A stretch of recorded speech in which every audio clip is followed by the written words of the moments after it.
In a world plagued by reboots, haunted by sequels, dominated by the same old shit, get ready for an original podcast that will gouge out your eyeballs and skull fuck you. Starring Ginger Josh, Adam the Hare, and introducing the immortal Frank. Hold on to your butts. It's the Game Rage Movies TV Podcast.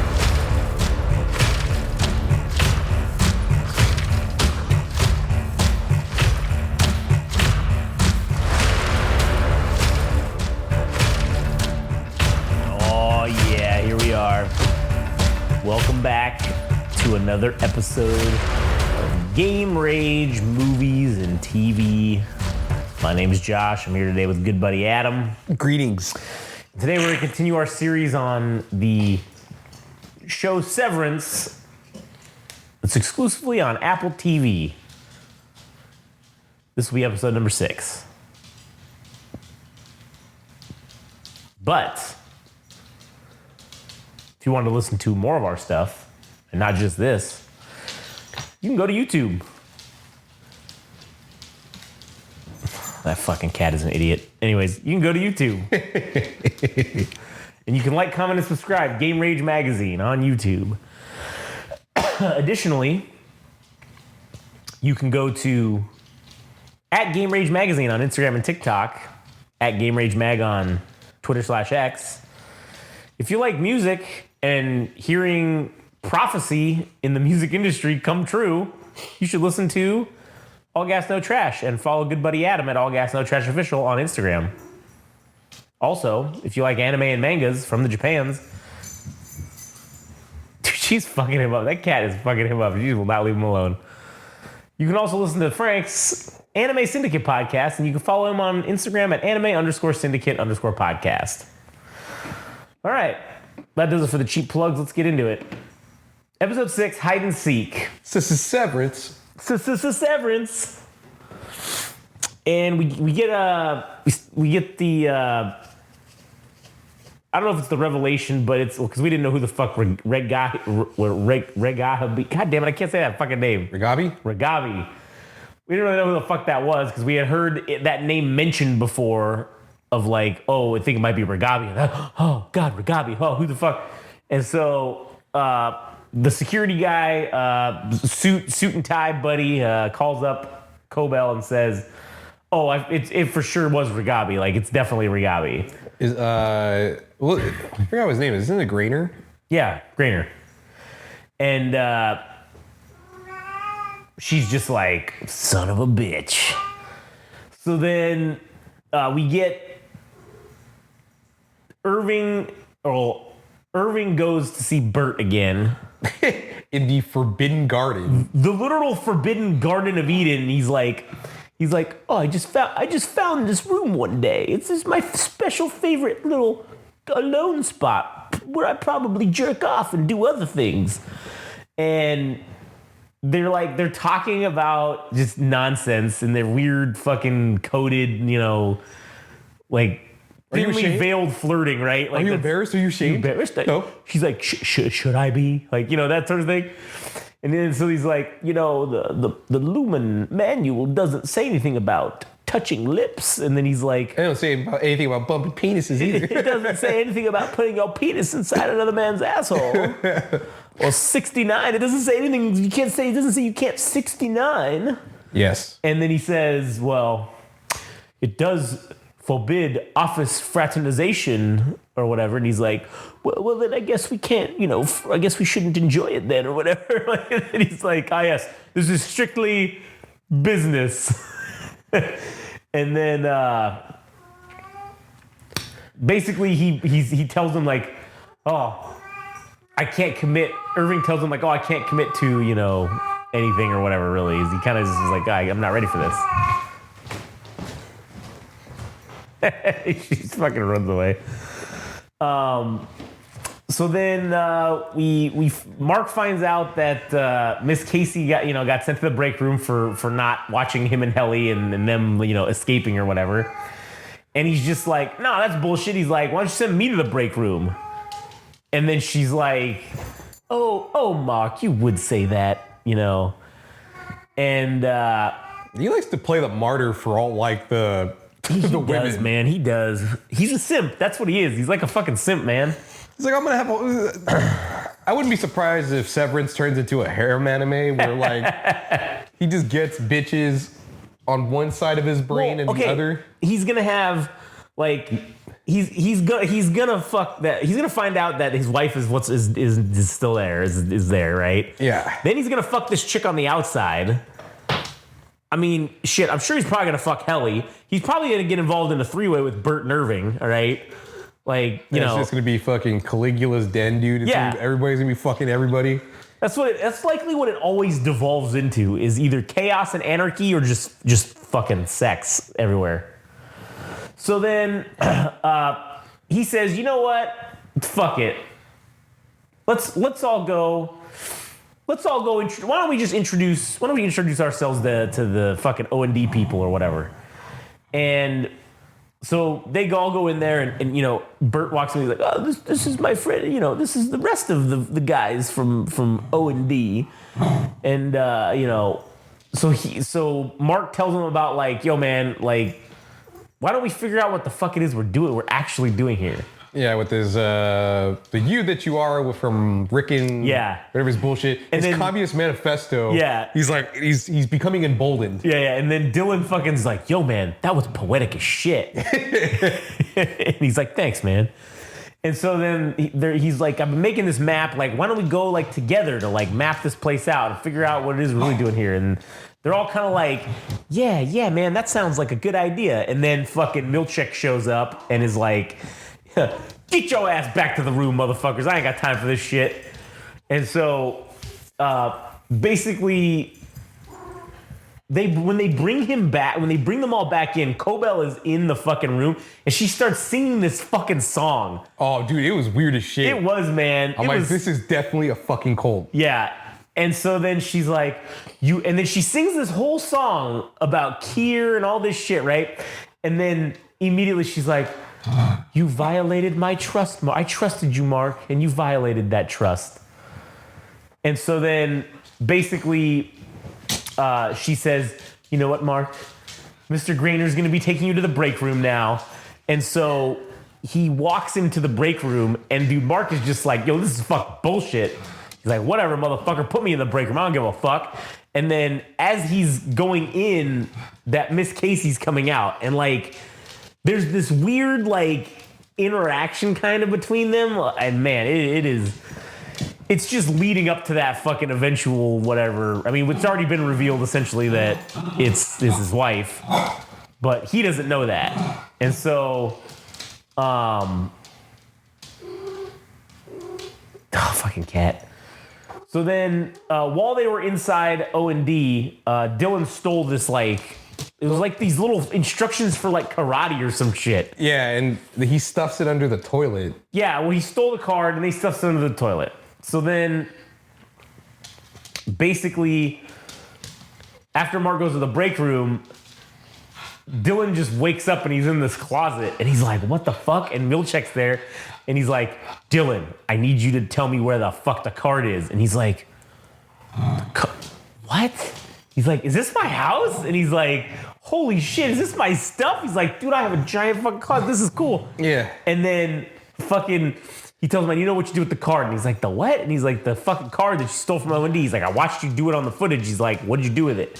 And he's like, oh, it's in the bathroom, second stall, whatever, the toilet, whatever it is, right? And he's like, dude, this is cool as shit. I can't believe I'm in my house.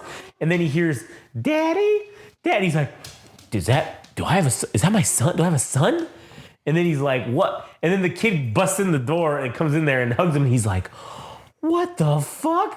And then Milchek is the phone. He's like, cut it. And then he grabs the kid and he's like, I thought I told your little ass to stay out here, motherfucker. He told him to count to 1,000 yeah. something like that. And so then fucking he flips back to being himself, and he's like, "Oh, did you get whatever you needed?" And he's like, "Yeah, it's all good, man. Thanks." And he's like, "Okay, little buddy, see you later." Like he's all nice to the kid and shit after he's just fucking super mean to him. Yeah, this was definitely like the revelation. Well, I guess it was kind of tipped off with the addition of the woman that Mark's sister met.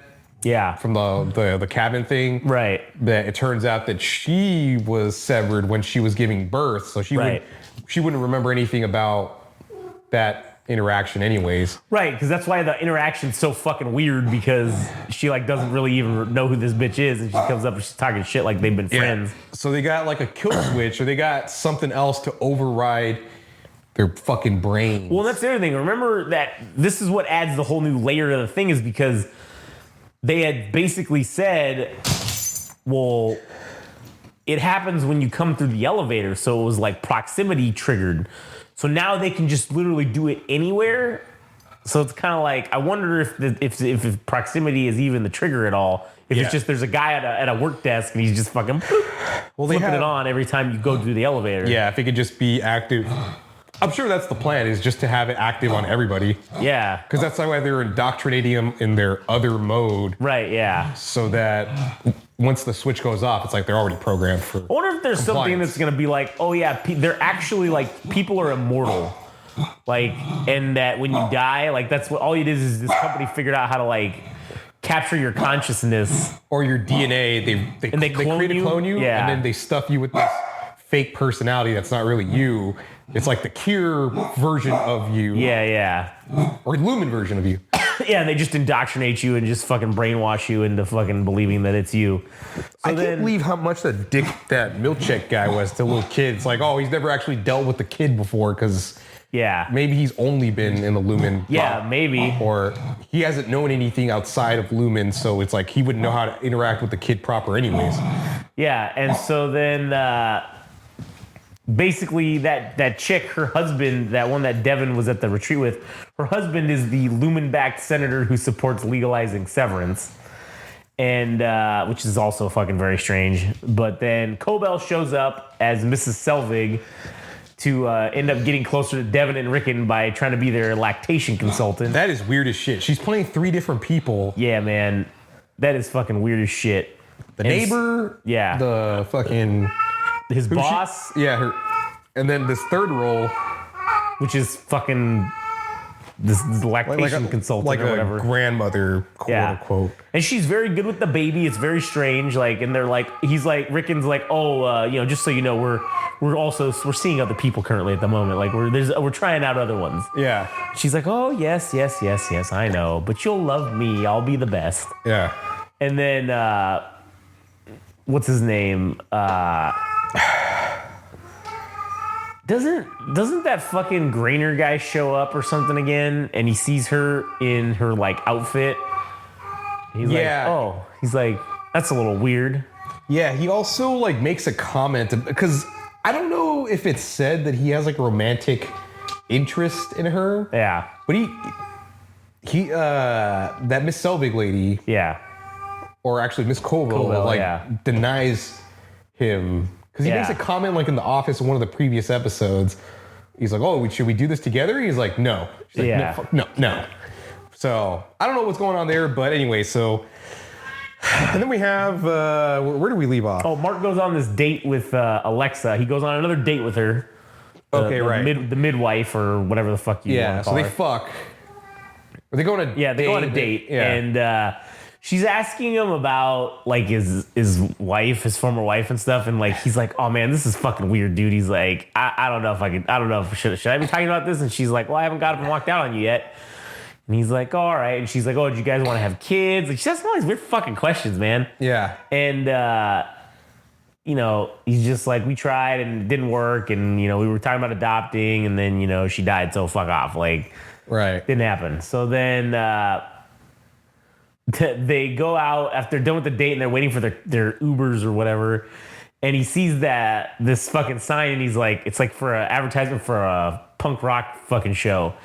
And he's like, oh, this is happening right now. And he's like, you see one of the chicks in the band is Petey's daughter. So he's like, oh, hey, like, should we go to this? And she's like, I don't know, should we? And he's like, I kind of know one of them. And she's like, oh yeah, fuck it, let's go.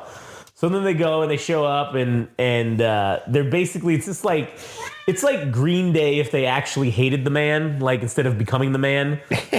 And they're like, the song is just literally "Fuck You, Lumen," and it's fucking hilarious. And then they start singing along, and they're all like, "Fuck you, Lumen!" Ah! And then he talks to the girl afterwards. He's like, your dad really would have liked it. And then she was like, "How the fuck would you know? You didn't fucking know him." And he's like, "Oh, yeah, I guess you're right." And so then, basically, after he goes home, Mark, because he throws the phone in the trash. I forgot about that. He throws the phone in the trash at the beginning of the episode, in the trash can. And then when he gets back, he's like, "Fuck it." He goes and grabs it out of there. And he puts the battery in, and then he ends up getting fucking contacted by Gabi, and she's like, meet me at this whatever university area. And so then he goes there and he meets up with her. And as this is happening, it's like cutting back and forth between that, him going there, and then them installing it in their office at Lumen, the like this card reader door on the MDR entrance, so that they can't just freely move a fucking muck about. Yeah. And so she basically she meets him and he's like, "All right, I'm here," or whatever. And then she's like, looks at him, and then she's just like, "Come with me." And then they just start walking and they leave. And then that's basically how the episode ends.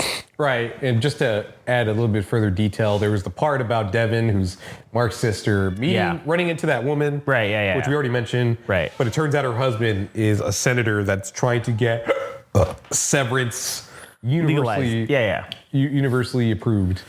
Legalized. Yeah. So anyways, this was a good episode. A lot of information that was revealed, but also still more questions to have. Yeah, with 3 episodes left, there are more revelations to be fucking had. For me, this is probably the best payoff episode, because, for the most part, there's been more breadcrumbs than actual full reveals, and the fact that they were able to show us that there's a switch within the mechanism of the pill or thing that's implanted in their brain. Yeah, they can just turn on and off at will. Fucking wild. That is fucking wild. And then Dylan, of course, realizing his innie is like, holy shit, I have a kid, I have a house. I'm sure that's going to have some kind of resentment towards Milchek. He's like, you son of a bitch. You don't talk to my goddamn... Yeah, my Audi's kid like that. Yeah, you son of a bitch. I'll kill you. But anyways, all right, well, fuck. You got anything else to add? No, I think the show wasn't going as fast as I would like it to. And now that maybe it's not even the fastness or the speed in which it's going, but now it feels like it's getting somewhere. Now we're getting some answers about what Severance is, what could happen. The characters are starting to develop more. Miss Cobell's fucking crazy as shit. Yeah. I don't know. It's just all good shit. I think these are filling out to be better episodes than the first 4 or 5. And I guess it took so much to get to the world building first that it's like, okay, now we can get the ball rolling about some of the things that are happening. So I feel like this is the turning point for the show, and I'm really liking it. So yeah, I agree. I think it's great. So anyways, can't continue to keep watching it and seeing how it goes. But anyways, that'll be it for us. If you want to listen to more stuff, you can go to YouTube, Game Rage Magazine, like, comment, subscribe.